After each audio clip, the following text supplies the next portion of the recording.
Gracias, Alejo. Ya estamos con la psicóloga Silvana Yaqueto. Ella está especializada en temas de bullying, también de mobbing. Son momentos especiales, están por comenzar las clases. El tema del bullying está muy presente por un caso que dimos a conocer acá en el programa, un caso de un niño estadounidense de 12 años que decidió quitarse la vida y sus padres deciden finalmente después hacer una campaña de concientización a propósito de esta problemática que es de larga data, que creo que ocurrió siempre, o al menos siempre de alguna forma estuvo el acoso infantil, pero que en estos tiempos se le ha dado nombre y por suerte se pone el tema sobre la mesa para poder encontrar la forma de abordar a los niños y que esto no ocurra más. Gracias por acompañarnos. No, muchas gracias a ustedes por la invitación y por hablar de un tema tan sensible pero muy complejo al mismo tiempo, ¿no? Bien, hablemos un poco de cómo es que se da para explicar, ¿no? Mucha gente dice, mi niño está en la escuela, no sé si lo que está recibiendo es bullying, podrá ser acosado, podrá ser acosador.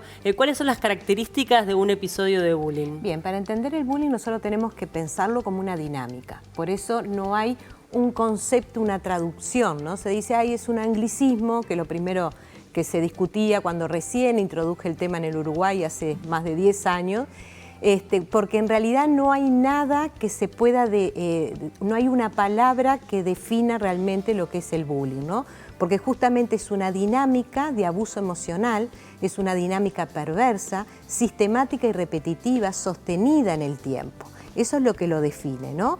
Y el disparador del bullying puede ser envidia, celos o secretos a proteger, ¿bien? Basta que un chico se convierta en una amenaza para otro que sí tiene determinadas características, y aquí hay que aclarar que la víctima no hay un perfil de víctima, ni el víctima es un chico débil tampoco, ¿bien? Ni tampoco es un acto de discriminación, después vamos a diferenciar porque he visto algunos colegas y también un informe de la UNICEF que habla de bullying y discriminación como si fueran la misma cosa y en realidad no es. Entonces basta que un chico se convierta en una amenaza para un hostigador para que este otro chico o chica comience a disparar una serie de mensajes, de burlas, utilizando probablemente, buscando el talón de Aquiles, o sea, la vulnerabilidad de ese chico, que generalmente la va a determinar el contexto, porque, por ejemplo, en un contexto de niños inteligentes, uno que no es tanto, esa va a ser una vulnerabilidad. En un grupo de niñas lindas, una que no es tanto, va a ser una vulnerabilidad. O sea que la vulnerabilidad la determina el contexto. El chico o chica bullying va a agarrar esa vulnerabilidad, la va a presentar al grupo, se va a burlar de esa vulnerabilidad para generar el efecto mimético. El efecto mimético en estas dinámicas es la clave, porque es el motor de estas dinámicas, lo que logra que otros se vayan sumando. Y eso es lo que genera un desequilibrio de poder. Para que nosotros entendamos el bullying tiene que haber siempre un desequilibrio de poder.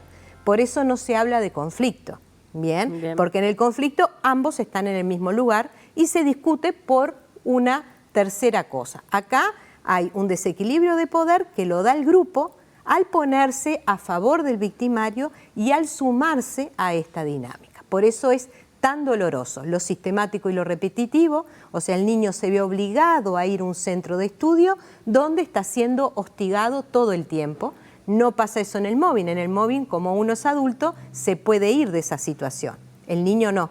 Entonces, esa violencia sistemática y repetitiva, que es una dinámica, lo que va haciendo es erosionando y va dañando y lastimando y sí va debilitando. Entonces, cuando nosotros vemos a un chico que ha sufrido meses bullying, sí estamos frente a un niño que tiene una fragilidad emocional importante, pero como consecuencia del daño de lo que le han hecho. ¿Bien? Recién decías que había una diferencia entre discriminación y bullying. Contanos un poquito para poder entender. Claro, y saber porque es cómo muy común, así como costó mucho instalar el concepto y que se entienda que antes todo era bullying, ¿tá? Se decía que uno le hacía una burla a otro, incluso en un programa de televisión o lo que fuera y se hablaba de bullying. Hoy pasó a, si bien no todo es bullying, sí en el centro educativo los padres van y denuncian cualquier situación como bullying, le ponen el nombre de bullying, sí está pasando que hay una gran confusión porque se dice que, y los padres te lo dicen, a mi chico le hacen bullying porque es tímido. A mi hijo le hacen bullying porque usa lentes, que eso ya no se da. A mi hijo le hacen bullying porque es Asperger, ¿tá? En realidad no se le hace bullying por eso. Bien, nosotros tenemos que recordar que el chico que hace bullying, ¿tá? Es porque necesita tener un grado de jerarquía, porque justamente tiene muy baja la autoestima, ¿bien? Y busca de alguna manera tener ese poder, ¿bien? Y no es que va a elegir al más débil, va a elegir aquel que es una amenaza para él, por algún motivo, generalmente celos y envidia, ¿bien? Entonces, no es que se le va a hacer bullying porque tiene determinada vulnerabilidad, sino que esa vulnerabilidad que la determina el contexto es lo que va a usar para el efecto mimético. Entonces, son dos cosas distintas. ¿Tá? La discriminación es el rechazo hacia determinadas características del otro. Bien, por eso en bullying no se habla tampoco de bullying homofóbico, como se quiso instalar en algún momento, porque si nosotros hablamos de que le hacen bullying porque tiene determinadas características, estamos poniendo el problema a la víctima. Y en realidad el problema no está en la víctima, el problema está en el hostigador que va a rascar y buscar a ver qué es lo que a vos te duele, como yo le enseño a los niños, ¿no? Cuando encuentra lo que a vos te duele, ahí va a decir, bueno, es acá, y por ahí se va a meter. Es importante también entender que hay una carencia emocional del hostigador, ¿no? Que hay un niño que también tiene que ser tratado, pero me parece también importante poder destacar el rol de los llamados cómplices, ¿no? Los testigos silenciosos a veces. Y bueno, justamente los cómplices, por acción o por omisión, por acción van a ser los primeros que se suman, que también son niños que juegan en tercera y quieren jugar en primera y ven la oportunidad para tener poder, que son los que vemos en las películas, los primeros que se ponen de guardaespaldas detrás de la chica bullying o del chico bullying, ¿bien? Esos son los que más baja autoestima tienen y son los que menos empatía, ¿bien? Entonces van a tratar de hacerle los mandados para obtener beneficios y tener determinado poder. Ellos van a hacer por acción el bullying. Van a ser los que van a desparramar, los que van a ir convenciendo a los otros con mentiras o con amenazas a través del miedo de que se sumen o se lo van a hacer a ellos, ¿verdad? Y después tenemos los por omisión, que estos son la mayoría, los que miran y no hacen absolutamente nada. Bien, entonces, cuando se trabajan las campañas de prevención, el resultado que está dando, que es un poco la campaña de prevención que nosotros estamos instalando en Uruguay, es trabajar justamente en la sensibilización y el fortalecimiento del resto del grupo. Porque si el hostigador, no hay nadie que se le sume, el hostigador no puede hacer bullying. No hay dinámica, no hay proceso. Entonces, es muy fácil cortar con eso si se desarrolla la empatía y se los entrena a los niños desde el día 1 en los centros de estudio problematizando el tema en forma sistemática, repetitiva y sostenida para justamente contrarrestar estas dinámicas. ¿Cómo están los centros educativos para trabajar sobre este tema? Y bueno, recién te podría decir que hace un par de años algunos empezaron a animarse a hablar del tema, porque si bien el bullying es terrible para la víctima, bien, hay como una demonización del concepto, como que parece que si hubiera bullying en un centro de estudio es una mala palabra, y en realidad es algo que se da, como tú bien lo dijiste, de siempre, porque nuestra sociedad está cimentada en las dinámicas del chivo expiatorio, hay muchos estudios al respecto de cómo se organizaron las primeras civilizaciones, y siempre era satanizando a alguien para matarlo, sacrificarlo y entregarlo a un ser superior para que nos dé paz durante un año, ¿no? O sea que estas dinámicas son muy comunes y están en la estructura de nuestra sociedad, ¿bien?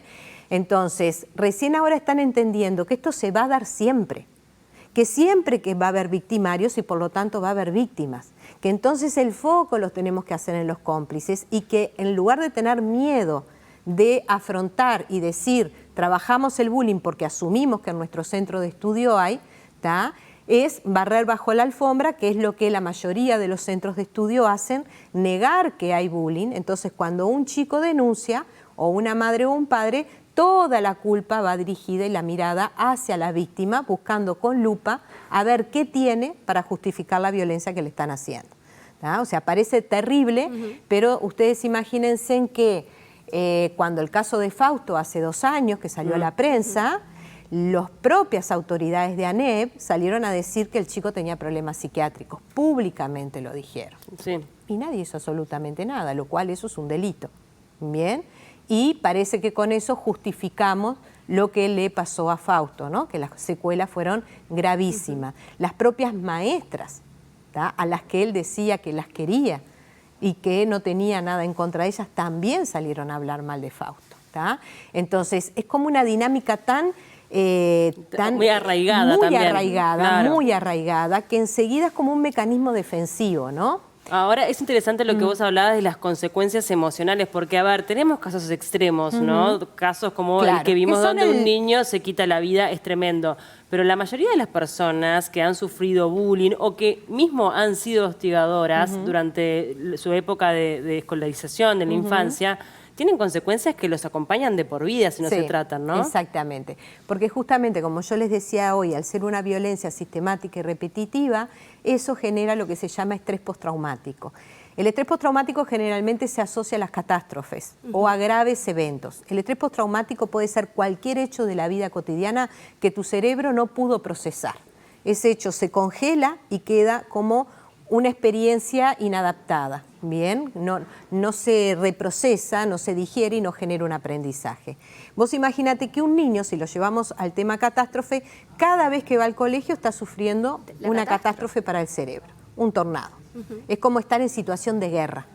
La guerra genera estrés postraumático, ¿bien? Entonces, él está todo el tiempo en esa situación. Es imposible que no desarrolle un trastorno por estrés postraumático complejo.